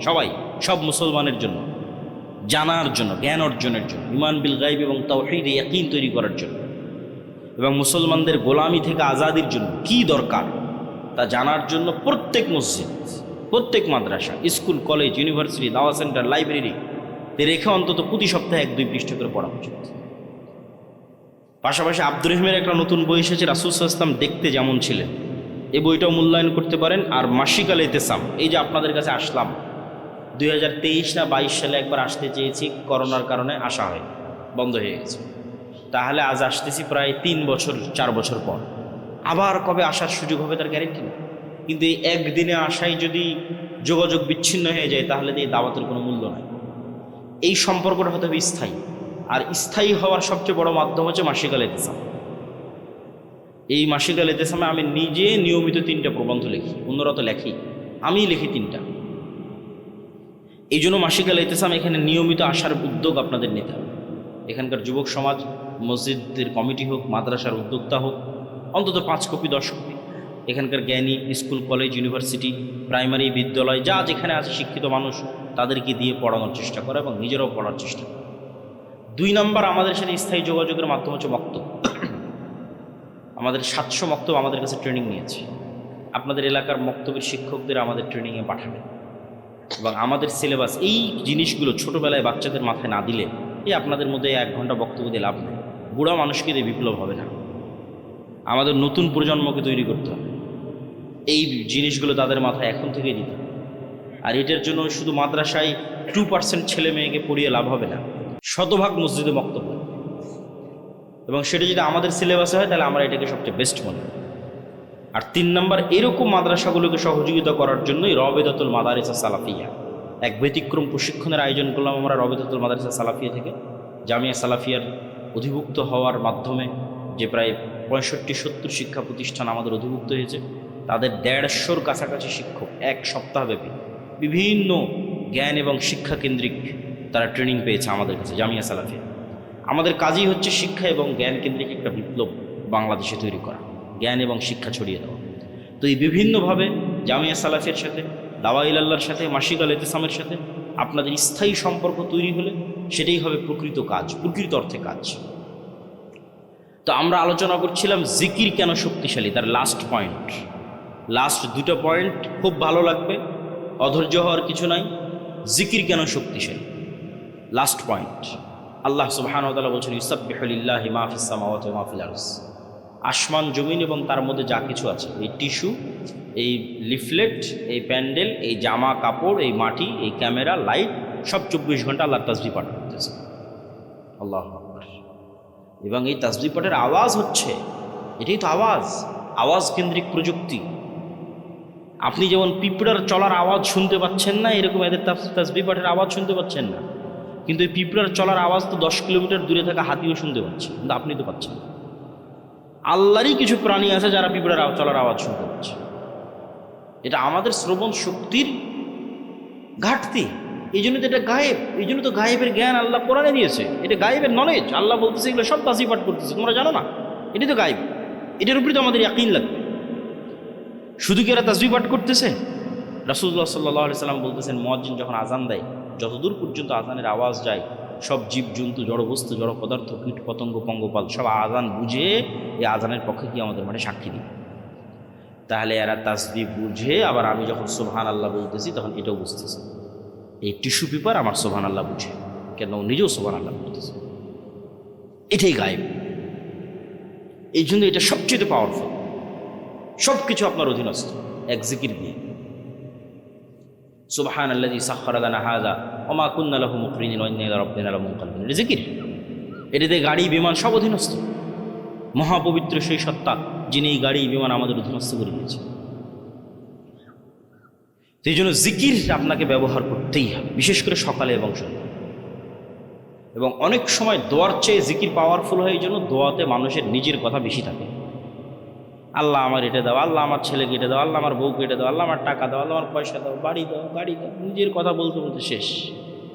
কিন্তু শুধু জিকির যখন হয়, ওখানে শুধু আল্লাহর কথা থাকে। লা ইলাহা ইল্লাল্লাহ, লা ইলাহা ইল্লাল্লাহু ওয়াহদাহু লা শারীকা লাহু, লাহুল মুলকু ওয়া লাহুল হামদু ওয়া হুয়া আলা কুল্লি শাইইন কাদির, সুবহানাল্লাহি ওয়া বিহামদিহি, সুবহানাল্লাহিল আযীম, আল্লাহু আকবার, আলহামদুলিল্লাহ, লা হাওলা ওয়া লা কুওয়াতা ইল্লা বিল্লাহ। এগুলো সব জিকির, এগুলো শুধু আল্লাহর বড়ানো, শুধু আল্লাহর কথা, আল্লাহর প্রশংসা, আল্লাহর বড়ত্ব, আল্লাহর মহত্ব, আল্লাহর তাসবিহ, আল্লাহর পবিত্রতা। আর এই ইবাদত ফেরেশতাদের ইবাদত। এই ইবাদত আপনার আশেপাশে যা জীবজন্তু, জড়বস্তু, জড়পদার্থ দেখছেন, এদের ইবাদত। কেন? ওদের নিজের কোনো চাওয়া নাই, ফেরেশতাদের নিজের কোনো চাওয়া নাই। তাহলে ওদের ইবাদত কি? তাসবিহ। ফেরেশতার ইবাদত তাসবিহ, আপনার আশেপাশে যা দেখতে পাচ্ছেন এদের ইবাদত তাসবিহ। আপনিও সকাল সন্ধ্যা তাসবিহ করেন, জিকির পাঠ করেন, পৃথিবীর সব অসম্ভব সম্ভব হয়ে যাবে। আল্লাহ সুবহানাহু ওয়া তাআলা মূসা আলাইহিস সালাতু ওয়াস সালামকে বলছেন, ওয়ালা তানিয়া ফি যিকরি, যে মূসা তোমাকে লাঠি দিলাম সাপ হয়ে যাবে, সমুদ্রে মারলে রাস্তা তৈরি হয়ে যাবে, পাথরে মারলে ঝর্ণা তৈরি হয়ে যাবে। কিন্তু কতক্ষণ? যতক্ষণ তোমার কলব সালাত এবং জিকিরের মাধ্যমে আমার সাথে কানেক্টেড আছে। মূসা তুমি সালাতেও নাই, জিকিরেও নাই, সব ডিঅ্যাক্টিভেট হয়ে যাবে। ফেসবুকের অ্যাকাউন্ট যখন ফেসবুক ডিঅ্যাক্টিভেট করে দেয়, তখন লাঠি মারলেও সাপ হবে না, সমুদ্রে মারলেও রাস্তা হবে না, পাথরে মারলেও ঝর্ণা হবে না। কেন? মূসা আলাইহিস সালাম নিজেই সালাতে নাই, জিকিরে নাই, তাহলে হবে? আল্লাহ বলছে ওয়ালা তানিয়া ফি যিকরি, জিকির ভোলা যাবে না, কলবকে আমার সাথে কানেক্টেড থাকতে। যতক্ষণ তোমার কলব সালাত এবং জিকিরের মাধ্যমে আমার সাথে কানেক্টেড, তখন অল এভরিথিং ইজ অ্যাক্টিভেটেড। তখন পিছনে যতই ফিরআউনের বিশাল লস্কর হোক আর সামনে যত বড়ই সমুদ্র হোক, রাস্তা তৈরি করে দেওয়া আমার দায়িত্ব। আল্লাহু আকবার। এই জন্য জিকির ছাড়া এবং সালাত ছাড়া মুসলমানদের কোনো রাস্তা নেই। কেন? মুসলমানরা দুনিয়াবী শক্তি দিয়ে পারবে না, তাকে গায়েবী মদদ নিয়েই বাতিল শক্তির বিরুদ্ধে লড়াই করতে হবে। আর গায়েবী মদদ পেতে চাইলে 5 ওয়াক্ত সালাত, রাতের সালাত, সকাল সন্ধ্যার জিকির ছাড়া কোনো রাস্তা নেই। আল্লাহ সুবহানাহু ওয়া তাআলা আমাদের এরকম একটা প্রজন্ম পাওয়ার তৌফিক দান করুক, যেই প্রজন্ম শতভাগ তাওহীদ, শতভাগ ঈমান বিল গায়বি ইয়াকিন, যে প্রজন্ম জ্ঞানে সর্বোচ্চ, যে প্রজন্ম বিক্রি হয় না, সত্যবাদী ন্যায়পরায়ণ ওসমান হাদিদের মতো। আবার যেই প্রজন্ম আল্লাহর সাহায্য নিশ্চিত করতে পারবে সালাত দিয়ে এবং জিকির দিয়ে। এই প্রজন্ম শুধু বাংলাদেশ বিজয় করবে না, সারা পৃথিবী বিজয় করবে। কিসের ভারত, কিসের আমেরিকা, কিসের চীন, কিচ্ছু টিকবে না, সারা পৃথিবী তারা বিজয় করবে। কিন্তু এই প্রজন্ম তৈরি হওয়া লাগে। আমরা সেই প্রজন্মের স্বপ্ন দেখি। আল্লাহ সুবহানাহু ওয়া তাআলা কবুল করুক। সুবহানাকাল্লাহু ওয়া বিহামদিকা আশহাদু আল্লা ইলাহা ইল্লা আনতা আস্তাগফিরুকা। অস্থির হবেন না, আপনাদেরই প্রশ্ন উত্তর আছে, ধীরে ধীরে ওঠেন। আর যারা মাসিকাল ইতিসাম, রাসূল সাল্লাল্লাহু আলাইহি ওয়াসাল্লামের চেহারা কেমন ছিল, চুল কেমন ছিল, দাড়ি কেমন ছিল, এটা জানতে চান এবং আজকের বক্তব্য আল্লাহর পথে যাত্রা, এই বইটা নিতে চান, এই বই কই পাবে? গাড়িতে নাকি না স্টেজে? গেটে, গাড়িতে। আর যারা এই মাদ্রাসায় দান করতে চান, তারা একটু স্টেজে এসে আস্তে আস্তে আপনাদের দানগুলো এখানে জমা দিতে পারেন। প্রশ্ন উত্তর ধীর স্থিরভাবে যাবেন। বর্তমান অর্থনৈতিক ব্যবস্থায় ব্যাংক, সুদ এগুলো হালালভাবে করার উপায় কি? বর্তমান যুগে জিহাদের সঠিক অর্থ কি? ব্যাংক সুদ মুক্ত উপায়ে লেনদেনের উপায় হচ্ছে আপনি নিজে সুদি লেনদেনের সাথে জড়িত থাকবেন না, সুদি লোনের সাথে জড়িত থাকবেন না, এটাই উপায়। বর্তমান যুগে জিহাদের সঠিক অর্থ কি? জিহাদ মানে আল্লাহ সুবহানাহু ওয়া তাআলার রাস্তায় যুদ্ধ। সেটা অবশ্যই ইমামের অধীনে হতে হবে, সেটা অবশ্যই দেশের মাধ্যমে হতে হবে। মুসলমানদের মধ্যে বিভক্তি, মাযহাব, দলাদলি নিয়ে ইসলামের অবস্থান কি? মুসলমানেরা বানু ইসরাইলের মতো 70-71 দলে বিভক্ত হবে, এটা রাসূল সাল্লাল্লাহু আলাইহি ওয়াসাল্লাম নিজে বলে গেছেন। আর এই বিভক্তির মধ্যে বাঁচার রাস্তা হচ্ছে মা আনা আলাইহি ওয়া আসহাবি। এই বিভক্তির মধ্যে বাঁচার রাস্তা হচ্ছে সুন্নাতুল্লাহ, সুন্নাতু রাসূলিহি ওয়া সুন্নাতুল খুলাফায়ে রাশিদিন। এই বিভক্তির মধ্যে বাঁচার রাস্তা হচ্ছে কিতাবুল্লাহ ওয়া সুন্নাতু রাসূলি। সারমর্ম হচ্ছে আল্লাহর কোরআন, নবীর হাদিস এবং সাহাবীদের আমল। এইগুলোর মাধ্যমে আমাদের নাজাত খুঁজে পেতে হবে। আমি প্রেম করে পারিবারিকভাবে বিয়ে করেছি, এই বিয়ে কি আল্লাহ কবুল করবে? আগের প্রেমের জন্য ক্ষমা চাইতে হবে। বিয়ে যদি ইসলামের নিয়ম অনুযায়ী হয়ে থাকে, আমরা আল্লাহর কাছে দোয়া করি, আল্লাহ তোমার তওবা কবুল করে তোমার বিয়ে দিকে আল্লাহ কবুল করুক এবং বরকত দিক। আল্লাহুম্মা আমিন। আমার নাম মোহাইমিনুল। মোহাইমিনুল না রেখে রাখো আব্দুল মোহাইমিন। আধুনিক প্রযুক্তি, সোশ্যাল মিডিয়া, এআই, ইন্টারনেট ব্যবহারে ইসলামের দৃষ্টিভঙ্গি কি? বর্তমান সময়ে মুসলমান তরুণদের সবচেয়ে বড় নৈতিক চ্যালেঞ্জ কি? আধুনিক প্রযুক্তি, সোশ্যাল মিডিয়া, এআই, ইন্টারনেট এগুলো থেকে বের হওয়ার আমাদের কোনো রাস্তা নাই, বরং এগুলোকে আমরা আরও কীভাবে ভালোভাবে কাজে লাগাতে পারি ইসলামের পক্ষে, তার জন্য আমাদের চেষ্টা করতে হবে। বর্তমান সময়ে মুসলমান তরুণদের সবচেয়ে বড় নৈতিক চ্যালেঞ্জ, আজকে যেটা আলোচনা করলাম এটাও নৈতিক চ্যালেঞ্জ, এর পাশাপাশি অবশ্যই অস্থিরতা, অবৈধ সম্পর্ক, এটা একটা বড় নৈতিক চ্যালেঞ্জ। বর্তমান গণতন্ত্র অনুযায়ী এগুলো কত আলোচনা করবো, আজকে আলোচনাই তো করলাম সব। আমি রংপুরে চাকরি করি, মাঝে মাঝে বাড়িতে নাটোরে আসি, আমি কি বাড়িতে এসে নাটোরে সালাত কসর করতে পারবো?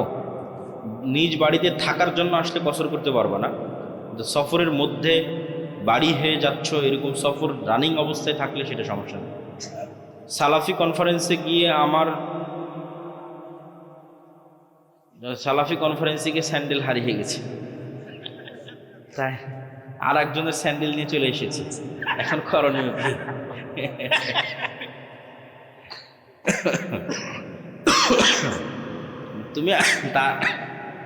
তুমি তার নামে কিছু অর্থ দান করে দিও আল্লাহর রাস্তায়, এখানে আর করণীয় বলার মতো কিছু নাই। আসলে অর্থনৈতিক ইবাদত দিয়ে এই ধরনের ছোটোখাটো ভুল ত্রুটি থেকে বাঁচতে হবে, যেটা বক্তব্যের শুরুতে বলেছি। বাড়িতে বা ঘরের মধ্যে চিকা খুব অত্যাচার করে, এই চিকা কি পানিতে ডুবিয়ে রেখে মারা যাবে? কোনো প্রাণীকে মারতে চাইলে কষ্ট দিয়ে মারা যাবে, যেটাতে কষ্ট কম হয় সেই উপায়ে মারতে হবে। বিরক্তিকর কষ্টদায়ক প্রাণীকে আল্লাহ নবী মারার অনুমতি দিয়েছেন, সাপ, বিচ্ছু এগুলোকে রাসূল সাল্লাল্লাহু আলাইহি ওয়াসাল্লাম মারার অনুমতি দিয়েছেন, কিন্তু কষ্ট দিয়ে না, আগুনে জ্বালিয়ে না। ইসলাম কি নারী শিক্ষাকে সমর্থন করে? বর্তমান সমাজের প্রয়োগ কেমন হওয়া উচিত? রাসূল সাল্লাল্লাহু আলাইহি ওয়াসাল্লামের যুগে আয়েশা রাদিয়াল্লাহু তাআলা আনহার কাছে ওমর রাদিয়াল্লাহু তাআলা এবং সাহাবীরা যেতেন মাসলা মাসাইল ফতোয়া নেওয়ার জন্য। তাহলে একটা নারী কি পরিমাণ জ্ঞানের অধিকারী হলে দ্বিতীয় খলিফা ওমরের মতো জ্ঞানী মানুষ আর আব্দুল্লাহ বিন আব্বাস, আব্দুল্লাহ বিন ওমরের মতো জ্ঞানী মানুষেরা তার কাছে যায় যে এটা বুঝতে পারতেছেন এটার মাসলা কেউ বলে দেয়। তাহলে নারীদের জ্ঞান অর্জনের পথে বাধা হলে তো সেটা ইসলামের প্রথম যুগেই বোঝা যেত। বরং নারীরা জ্ঞানী হলেই তারা তাদের সন্তান সন্ততিকে ভালোভাবে মানুষ করতে পারবে, কিন্তু কোন জ্ঞান অর্জন করতেছে, কিভাবে অর্জন করছে, এটা হলো দেখার বিষয়। জ্ঞান অর্জন করতেই হবে, কোন জ্ঞান? যদি জ্ঞান হয় অশ্লীলতার, সেটা তো আমাদের সমাজকে ধ্বংস করে। যদি জ্ঞান হয় ফ্রি মিক্সিংয়ের মাধ্যমে, তাহলে ওই জ্ঞানের তো কোনো দাম নাই। ইজ্জত নষ্ট করে, লজ্জা নষ্ট করে, শালীনতা নষ্ট করে জ্ঞানের কোনো দাম নেই। লজ্জা এবং শালীনতা বজায় রেখে দিনের জ্ঞান এবং পাশাপাশি প্রয়োজনীয় দুনিয়ার জ্ঞান একাই জবাই করতে পারবে, মেয়েরাও জবাই করতে পারবে, কোনো সমস্যা নেই।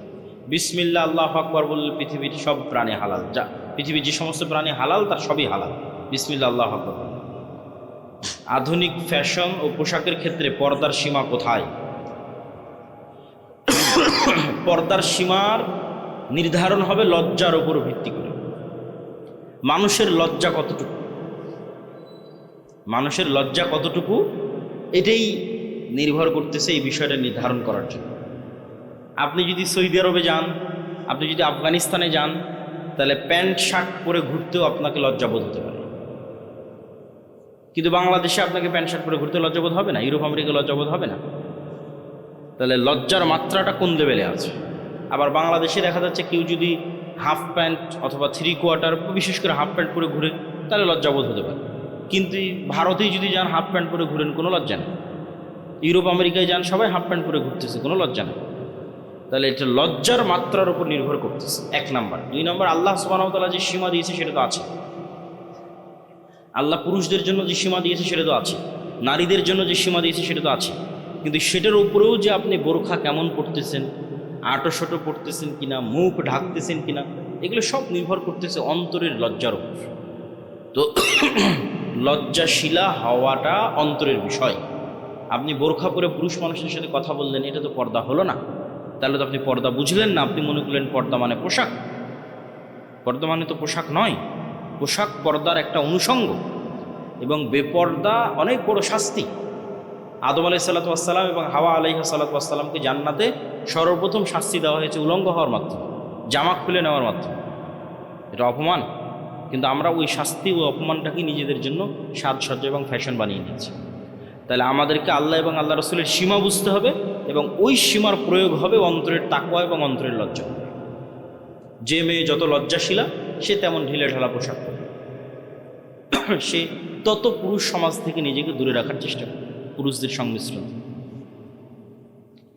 নামাজরত ব্যক্তির কতটুকু সামনে দিয়ে চলাচল করা যাবে? নামাজরত ব্যক্তির সামনে দিয়ে একটা ছাগল চলাচল করে চলে যাবে এরকম একটা দূরত্ব বজায় রেখে, তথা 2 হাত বা 3 হাত এরকম একটা দূরত্ব বজায় রেখে চলাচল করা যাবে, তবে সেক্ষেত্রে সূত্রা ব্যবহার করা সবচেয়ে ভালো। এবং নামাজি যখন সালাতে দাঁড়াবে তখনই তিনি সূত্রা দিয়ে সালাতে দাঁড়াবেন, এটা সবচেয়ে উত্তম। মূল কথা হচ্ছে সালাত আদায়কারীর যেন ডিস্টার্ব না হয়। আর সম্পূর্ণরূপে নিষিদ্ধ হচ্ছে তার সিজদার জায়গার মধ্যে দিয়ে অতিক্রম করা। সিজদার জায়গার মধ্যে দিয়ে অতিক্রম করলে সালাত ছেড়ে দিয়ে ওর সাথে মারামারি লেগে যেত। যে সিজদার জায়গার মধ্যে দিয়ে অতিক্রম করবে সালাত অবস্থায় তার সাথে ফাইট হবে, মানে তাকে শক্তভাবে বাধা দিতে হবে, সে যেন সিজদার মধ্যে দিয়ে অতিক্রম না করতে পারে, কেননা সে আস্ত শয়তান যে সিজদার মধ্যে দিয়ে অতিক্রম করতেছে। সালাত আদায়কারীর ডিস্টার্ব হয় না এরকম দূরত্ব বজায় রেখে যেতে হবে। আমাদের কর্জে হাসানা প্রজেক্ট সম্পর্কে একজন জানতে চেয়েছে। এটা আমাদের একটা পরীক্ষামূলক প্রজেক্ট, যদিও উদ্যোগটা অনেক সুদূর প্রসারী। আমরা এখনও আমাদের পরিচিত লেভেলের মধ্যেই কর্জে হাসানা দিচ্ছি এবং যারা কর্জে হাসানা ফান্ডে জমা রাখতে চাচ্ছে তাদেরটা জমা নিচ্ছি। ধীরে ধীরে আমরা এটা বাড়াবো ইনশাআল্লাহ।